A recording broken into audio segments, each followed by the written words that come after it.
اور اس میں آغاز یہیں سے ہوتا ہے کہ وہ اپنی بیوی کا نام بھول گیا ہے اور وہ اس بے چینی میں گھومتا رہتا ہے، چاروں طرف جاتا ہے آتا ہے.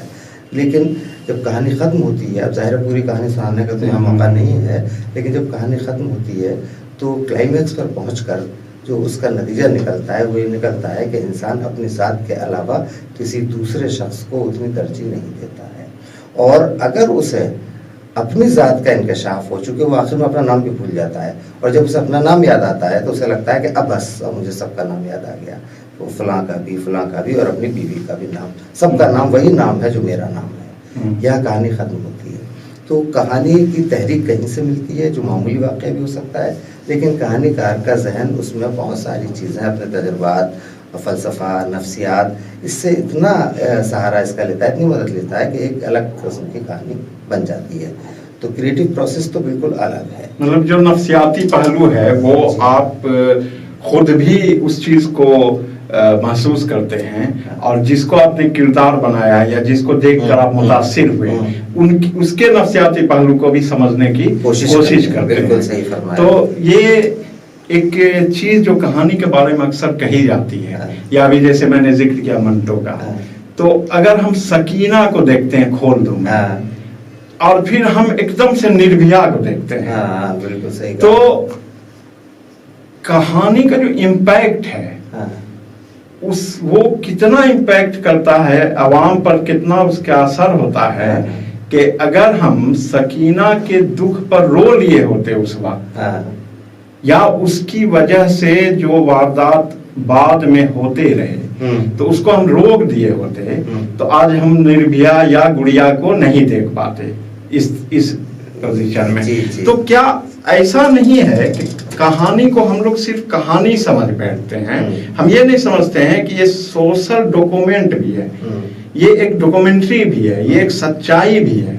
تو ہم کہانی کو اس لیول تک کب لائیں گے کہ وہ کہانی نہ ہو کر کے ایک واقعہ ہو، اور ایک سمجھیے ایک طرح سے FIR ہو کہ یہ چیز گھٹی ہے. کہانی کو اس لیول تک لانے کے لیے ہمیں کیا کرنا چاہیے افسانہ نگاروں کو؟ دیکھیے، ایک تو نربھیا کا جو واقعہ ہے وہ اور سکینہ کا جو واقعہ ہے وہ تقریباً جو انجام ہوتا ہے دونوں کا وہ ایک ہی سا ہے، بلکہ اس کا زیادہ خطرناک ہے اس لیے کہ اس میں اس کی موت بھی ہو جاتی ہے اور اس میں سکینہ بچ جاتی ہے. اس کے باوجود سکینہ کی کہانی ہمیں زیادہ ہانٹ کرتی ہے اور زیادہ چونکاتی ہے. اس کی وجہ کہانی میں واقعہ نہیں ہے، اس کی وجہ کہانی کا فن ہے. کہانی کار کو یہ معلوم ہے کہ ہمیں کیا بتانا ہے، کتنا بتانا ہے، کتنا چھپانا ہے اور کب بتانا ہے. تو اس میں جس وقت وہ ڈاکٹر کہتا ہے کہ کھول دو، اور اس کا باپ جا کے کھڑکی کھولنے کے بجائے وہیں کھڑا رہتا ہے، اور سکینہ یہ سنتے ہی اپنا اظہار بند کھول دیتی ہے.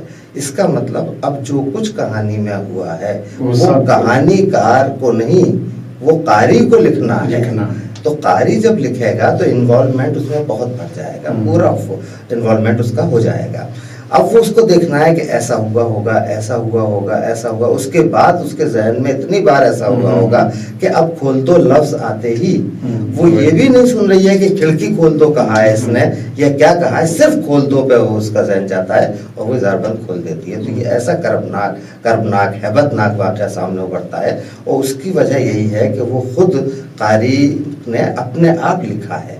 ہر قاری اپنے حساب سے لکھ رہا ہے، اپنے اپنے تجربے کے حساب سے. کسی نے جنگل میں اگر ایسا ہوتا دیکھا ہے تو وہ جنگل اس کے ذہن میں آئے گا، کسی نے کسی ٹوٹے کمرے میں ایسا ہوتا دیکھا ہے تو کمرہ ذہن. تو ایک کہانی نہیں ہے، وہ جتنے قاری ہیں اتنی کہانیاں بن جاتی ہیں. تو اس کا امپیکٹ بہت ہوتا ہے.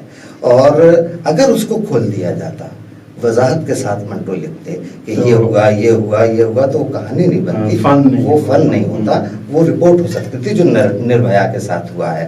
دوسرا سوال اسی میں آپ کا ایک چھپا یہ تھا کہ اگر اس پہ ہم رو لیے ہوتے تو آج نربھیا کا یہ حادثہ ہمیں دیکھنے کو نہیں ملتا. تو میں سمجھتا ہوں کہ یہ انسانی فطرت اور زمانے میں جو کچھ ہو رہا ہے اس کے لحاظ سے ایسا ہونا ناممکن ہے. ہمیشہ یہ ہوتا ہے. اب نربھیا کی بھی تفصیلات بہت آئیں، ہر ایک کو پتہ چل گئی، لیکن اس کے بعد کتنے نربھیا ہوئے وہ تو ہوتے رہتے ہیں. اس کے روکنے کا طریقہ یہ نہیں ہے. وہ رکیں گے، انسانیت پیدا ہوگی، تو انسانیت ہر لحاظ سے پیدا ہوگی، ایک ہی واقعے کے لیے نہیں پیدا ہوگی. جب انسان نیک ہوگا تو ہر معاملے میں نیک ہوگا. یہ نہیں ہو سکتا کہ ایک معاملے میں تو وہ بے ایمانی کرے اور لوٹے یا عوام کو بیوقوف بنائے اور دوسرے معاملے میں وہ بالکل سیدھا اور سچا ہو جائے. یہ نہیں ہو سکتا. انسان بنے گا تو ہر معاملے میں بنے گا. تو اس طرح کے واقعات کا روکنا وہ ایک الگ مسئلہ ہے، وہ فکشن کا مسئلہ نہیں ہے. فکشن ایک طرح سے احساس تو کرا سکتا ہے کہ یہ غلط ہے، صحیح کیا ہے غلط کیا ہے اس کا احساس ہو جاتا ہے، اس کے اندر ویژن بھی بڑھتا ہے، یعنی سمجھنے کا کہ آگے ایسے ہو سکتا ہے. اگر سب لوگ اس طرح کی چیزوں کو پڑھیں جس میں امیجنیشن کا سہارا لیا جاتا ہے تو شاید وہ آئندہ آنے والے زمانے کو آسانی سے دیکھ سکیں اور روکنے کی دوسری تدابیر کر سکیں. میرا اصل میں یہی کہنا تھا کہ جیسے سماج کا آئینہ ہوتا ہے، سماج میں جو گھٹنا گھٹ رہی ہے، جو واقعہ ہو رہے ہیں، اس پر کہانیکار اپنی کہانی بنتا ہے، لیکن کہانیوں کے وجہ سے سماج میں بہتری یا اصلاح یہ نہیں. آپ جیسا کہہ رہے ہیں کہ پھر وہ تو ہوتے رہیں گے، چیزیں تو ہوتی رہیں گی، تو صرف کہانیکار کا مقصد یہ ہے کہ وہ یہ دکھائے کہ یہ سب چیزیں سماج میں ہو رہی ہیں. ہاں بالکل. لیکن اس کا کوئی اثر دکھنے کو کیوں نہیں ملتا؟ اس کا اثر بھی ملتا لیکن وہ ایک طرفہ نہیں ہے. اس میں ریڈر اور رائٹر دونوں کا کوآپریشن چاہیے اور دونوں کا ایفرٹ جو ہو وہ مشترکہ ایفرٹ ہونا چاہیے. یعنی اگر ہمارے ملک میں یا دنیا میں ایسا ہو کہ وہ فکشن سے یا کہانیوں سے یا شاعری سے یعنی کہ ادب سے اتنا زیادہ انوالو ہو جائیں کہ اس کو وہ اپنی زندگی کا حصہ بنا لیں تو اثرات پڑتے ہیں. اگر کوئی بھی ہمارے ملک کے تمام لوگ جہاں پہ لکھنے پڑھنے کا بہت زیادہ شوق ہو، لکھیں پڑھیں، اورل ٹریڈیشن کی یہ چیزیں کیوں نہ ہو ان تک پہنچیں تو ان کا نیچر بدلنے لگتا ہے، ان میں ایک خاص طرح کا مزاج ڈیولپ ہوتا ہے. وہ میں نے یہ کہا کہ پرٹیکولر ایک چیز کے لیے نہیں رکے گا، وہ رکے گا تو تمام چیزوں کے لیے رکے گا. سماج کو بہتر بنانے میں صرف سماج کا آئینہ ہی نہیں ہوتا، سماج کی تشکیل بھی کرتا ہے. تب سماج کو بہتر بنانے میں اس کا بڑا رول ہوتا ہے، ہاں سماج کو بہتر بنانے میں. اب بہتر بنانے کے لیے قاری مطلب ہمارے پورا سسٹم ایسا ہونا چاہیے کہ قارئین بھی ہوں اس کے اور اس کو محسوس بھی کریں. دیکھیے پہلے ہوا بھی ہے. آج آپ یہ کہتے ہیں اگر کہ صاحب کسی کو ناجائز طور پر ستانا بری بات ہے تو یہ دو طرح سے ہمارے پاس آیا ہے. ایک تو مذہب کے ذریعے، تب کوئی بھی مذہب ہو، مذاہب نے یہ بتایا، وہ بھی کہانی اور قصوں کے ذریعے سے بتایا. بھائی کے ساتھ ظلم مت کیجیے تو یوسف علیہ السلام کا قصہ ہی بتانا پڑا ان کو، تب اس کو لگا کہ ہاں نہیں کرنا چاہیے. تو وہ آ تو گیا ہے اور وہ تمام ادب کا اثر پڑا ہے. مذہب نے بھی کہانیوں کا قصوں کا بہت سہارا لیا تھا. آپ دیکھیے ہمارے یہاں جو سب سے بڑا ایپک ملتا ہے ہندوستان میں وہ مہابھارت ہے. مہابھارت میں کون سا مسئلہ ایسا ہے جو اس میں درپیش نہ آیا ہو؟ کوئی بھی مسئلہ دنیا کا آپ سوچیں گے تو ایسا لگے گا کہ یہاں موجود ہے. گیتا میں بھی اس میں جو گیتا کا پورشن ہے اس میں بھی وہ تمام فلسفی جو انسانی زندگی کے لیے کام آ سکتی ہے وہ آئے. لیکن اب ہماری حکومتوں کا یا ہمارے سماج کا یا ہمارے بزرگوں کا رول یہ ہوتا ہے کہ وہ اپنے سے بعد والوں کو یا اپنے ہی زمانے کے لوگوں کو کم از کم ادب کی اہمیت یا اس طرح کی چیزوں کی اہمیت بتائیں. اگر وہ نہیں بتا رہے ہیں تو ادب کو جب پڑھ ہی نہیں رہے تو اس کے اثرات کیسے لیے جا سکتے ہیں؟ پروفیسر طارق شتاری صاحب، یہ 20 کہانیوں کا مجموعہ آپ کا باغ کا دروازہ، تو اس میں جو 20 کہانیاں ہیں تو یہ کون سی مطلب کس طرح کی کہانیاں ہیں یہ؟ ہاں یہ دیکھیے 20 اس میں اتفاق سے جو 20 کہانیوں سے زیادہ لکھی تھیں، لیکن جو انتخاب کیا ہے وہ میں نے پروفیسر قمر الہدیٰ فریدی ہیں ان کو ساری کہانیاں دے دی تھی. انہوں نے 20 کہانیوں کا انتخاب اس میں سے کیا. میں نہیں چاہتا تھا کہ قارئین کو زیادہ پریشان کیا جائے، زیادہ کہانیاں پڑھوائی جائیں. تو جو 20 کہانیاں ہیں اس میں انہوں نے کوشش یہ کی ہے کہ ہر ایک کا موضوع الگ الگ ہو، یعنی تنوع انہوں نے تلاش کیا. اگر ایک کا موضوع دیہات ہے تو دوسرے کا قصبہ ہے، تیسرے کا شہر ہے. شہر میں بھی اگر ایک کی نفسیات جنس سے متعلق ہے تو دوسرے کی نفسیات پاکیزگی سے متعلق ہے. تو اس میں ویرائٹی بہت ہے، اس میں مختلف طرح کے موضوعات اس میں آئے ہیں. غریبوں کے مسئلے بھی ہیں، کسانوں کے مسئلے بھی ہیں، چک بندی کا مسئلہ بھی ہے، خالص نفسیاتی بھی ہے، وجودیت کا مسئلہ بھی ہے. تو یعنی جو فلسفی ہے وہ بھی اور جو کانکریٹ حقیقت ہے وہ بھی، دونوں سب چیزیں آئی ہیں. اسی لیے اس میں ویرائٹی آ گئی ہے. اب ظاہر وقت اتنا نہیں کہ ہر کہانی کا الگ الگ میں بتا سکوں. نہیں، اس کی مقبولیت کا اندازہ تو اس سے ہوتا ہے کہ مختلف زبانوں میں بھی اس کا ترجمہ ہوا اور کس کس زبان میں ہوا ہے؟ دیکھیے اس میں سے الگ الگ کہانیوں کا، جیسے کہ ہندی میں سب کہانیوں کا ترجمہ ہوا ہے، بلکہ پوری کتاب شلپائن والوں نے ایک چھاپی ہے باغ کا دروازہ کے ہی نام سے، اس میں یہی 20 کہانیاں موجود ہیں، ترتیب صرف بدل گئی ہے ان کے مزاج کے حساب سے۔ مثلا اردو والی میں دھوئیں کے تار پہلی کہانی ہے، تو ہندی والی میں بندوق پہلی کہانی ہے، اتنا فرق ہے، باقی 20 کہانیاں وہی ہیں۔ انگریزی میں اس میں سے 2 کہانیوں کا ترجمہ زیادہ ہوا ہے، یعنی کئی جگہ ہوا ہے، کئی لوگوں نے کیا ہے، ایک تو نیم پلیٹ اور ایک لکیر، تو ان 2 کا بہت ترجمہ ہوا ہے، بلکہ جو وسکونسن یونیورسٹی میں محمد عمر میمن تھے، ابھی ان کا انتقال ہوا ہے، وہ اردو اسٹڈیز کے نام سے انگریزی میں ایک بہت ضخیم رسالہ نکالتے تھے سال میں ایک، اس میں ایک ہی ساتھ 2 کہانیاں انہوں نے چھاپی تھیں، ایک کا پروفیسر اسد الدین نے نیم پلیٹ کا ترجمہ کیا تھا، اور لکیر کا ترجمہ جو کیا تھا وہ رخشندہ جلیل نے کیا تھا، تو دونوں اس میں چھپے، پھر الگ الگ جگہوں پہ ہوتے رہے۔ اس کے علاوہ لکیر کا تو تیلگو میں بھی ترجمہ ہوا، مراٹھی میں بھی ترجمہ ہوا، اور انگلش اور ہندی میں تو ہوا ہی، نیم پلیٹ کا بھی کئی زبانوں میں ہوا، اور آدھی سیڑھیاں کا پنجابی میں ترجمہ ہوا، کوئی اور کا اڑیا میں ترجمہ ہوا، تو یہ ترجمے اپنے آپ ہوتے رہے۔ مجھے تو بعد میں پتا چلا، کسی نے کٹنگ لا کے دی کہ یہ تیلگو میں آپ کا ترجمہ ہوا ہے، میں تیلگو جانتا نہیں تھا، تو میں نے کچھ دن رکھ لی، پھر ایک ایسے شخص کو دے دی جو تیلگو کا وہاں ہمارے یونیورسٹی میں پروفیسر تھا، تو وہ کہانیوں کا ترجمہ ہوتا رہا، اور اس پہ کتابیں بھی آتی رہیں، 2 جگہ اس پہ ایم فل ہوئی، 2 جگہ پی ایچ ڈی ہوئی ایک ہی کتاب پر، تو مجھے بڑی خوشی ہوئی، ظاہر ہے کہ خوشی ایک نیچرل چیز ہے کہ میں نے جو محنت کی وہ کسی نہ کسی طرح سے اس کا صلہ مل رہا ہے۔ اور اس پر ایک کتاب کیا ہے وہ گنجینہ مانی، طارق چھتاری کچھ گنجینہ مانی اس طرح سے کا تلسم، گنجینہ مانی کا تلسم، اس میں 10 15 20 25 لوگوں کے مضامین شائع ہوئے ہیں جو انہی کہانیوں پر لکھے گئے ہیں، تو وہ ضخیم کتاب ہے، تو چلتا رہا، اور اس کا وسیلہ کچھ نہ کچھ ملتا رہا، انگریزی میں بھی ترجمہ ہو ہی رہا ہے، کتابی شکل میں بھی آ جائے گا، تو یہ سب ہوا، زیادہ نہیں لکھ سکا میں۔ پہلی کہانی کب لکھی آپ نے؟ پہلی کہانی تو میں نے آدھی سیڑھیاں لکھی تھی، جو ایک، اور یہ 1977 میں، شاید 1978 کے فروری کا وہ تھا آج کل، اس میں چھپی تھی۔ اس کے بعد سے نیم پلیٹ، پہلا ایشو جب اس کا نکلا تھا ایوان اردو کا، تازہ پہلا نکلا تھا، وہ یہاں سیمینار میں پڑھی گئی تھی 84 میں، وہیں سے انہوں نے وہ اپنے یہاں لے لی تھی، چونکہ اردو اکیڈمی کا سیمینار تھا، اردو اکیڈمی کا ہی وہ رسالہ تھا، تو اس میں پہلا ہی افسانہ وہ چھپا، اور پہلے ہی رسالے میں چھپا، شاعر میں 2-3 افسانے چھپے، تو یہ ابتدا تھی جو 77 78 79 80 تک، یہ 84 تک چلی، اور میں نے کم لکھا چکے، تو بہت زیادہ رسالوں میں جلدی تو نہیں چھپ سکی، لیکن اتنا ضرور ہوا کہ میں مدیران سے بہت ہی معذرت کے ساتھ یہ کہتا تھا کہ نئی کہانی نہیں ہے، تو وہ مجھ پر رحم کھا کر کے کم لکھتا ہے، اسی کہانی کو دوبارہ بھی چھاپ دیتے تھے۔ تو یہ ایک چیز جو ذہن میں بات آ رہی ہے، جی، آپ کی کہانیاں اور دور حاضر کی بہت ساری کہانیاں اور بہت سارے لکھنے والے، ان بہت سارے لکھنے والوں سے کیا آپ کچھ الگ سا محسوس کرتے ہیں؟ دیکھیے ویسے تو لکھنے والوں سے الگ محسوس کرنا تو میں سمجھتا ہوں کہ یہ تو فطری چیز ہے کہ الگ محسوس کرے گا ہی، اگر کچھ نیا اسے نہیں لگے گا تو وہ نہیں لکھے گا، تو وہ تو دوسرے لکھنے والوں سے الگ کرنے کی بات ہے۔ میں تو یہ سمجھتا ہوں کہ میری اپنی ایک کہانی سے دوسری کہانی جو ہوتی ہے وہ بھی میں الگ کر کے ہی لکھنا چاہتا ہوں، کہ وہ الگ ہو، زبان، موضوع جو ہے وہ خود زبان لے کے آتا ہے، یہاں تک کہ موضوع ٹیکنک بھی لے کے آتا ہے۔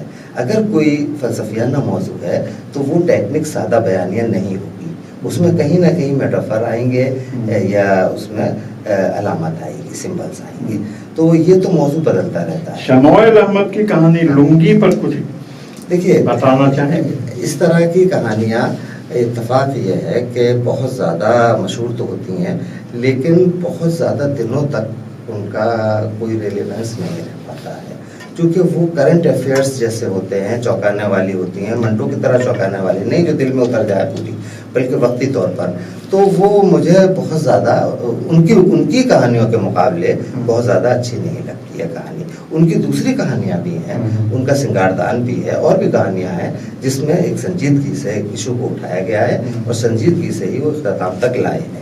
یہاں کہیں نہ کہیں باہر کے واقعات اتنے فورسز ڈالتے ہیں، جو واقعہ ہوا ہے، یا اپنے تعصبات اتنے فورسز ڈالتے ہیں کہ وہ فن کو مجروح کر دیتے ہیں۔ اس کا ذکر اس لیے میں نے کیا کہ آپ